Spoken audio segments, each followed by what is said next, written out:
সপ্তম শ্রেণীর পৃষ্ঠা নম্বর 2 এর 7 দাগের প্রশ্ন। 5-এর সাথের দ্বিগুণের সাথে কত যোগ করলে 3 পাবো? তার মানে 5-এর সাথে দ্বিগুণ করলে যত হবে তার সঙ্গে একটা সংখ্যা যোগ করতে হবে, যোগ করলে আমরা 3 পেয়ে যাব। কিভাবে হবে দেখি। 5-এর সাথে দ্বিগুণ করতে বলেছে, তাহলে 5-এর সাথে দ্বিগুণ মানে কত? 5-এর 7 গুণিতক 2 সমান কত হলো? 10-এর 7।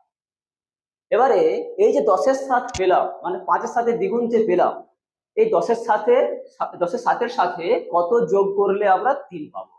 আমি ধরে নিলাম, ধরি x যোগ করিলে 3 পাবো, x যোগ করিলে 3 পাবো। ঠিক আছে, কার সাথে x যোগ করতে হবে? 5-এর সাথে দ্বিগুণ মানে 10-এর 7-এর সঙ্গে। তাহলে আমি প্রশ্নানুসারে লিখতে পারি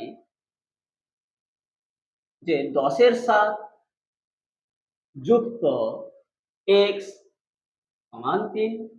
প্রশ্নে আমাকে এটাই বলেছে 5-এর সাথে দ্বিগুণের সাথে কত যোগ করলে 3 পাবো। 5-এর সাথে দ্বিগুণ মানে 10-এর 7, তার সঙ্গে x যোগ করেছি, যোগ করে কত পেয়েছি? 3 পেয়েছি। তাহলে এখান থেকে x এর মান বের করি, বা x সমান 3 মাইনাস 10-এর 7, বা x সমান লসাগু কত হবে? 7। 3 এর নিচে কিছু নেই মানে 1 আছে ধরে নিতে হবে। 1 আর 7 এর লসাগু কত হলো? 7। তাহলে এটা কত হবে? 7 3 21 মাইনাস 10। এত x সমান 21 মাইনাস 10 করলে কত হয়? 11। নিচে যেমন ঘরে 7 ছিল 7 লিখে দিলাম। তাহলে x এর ভ্যালু আমরা কত পেলাম?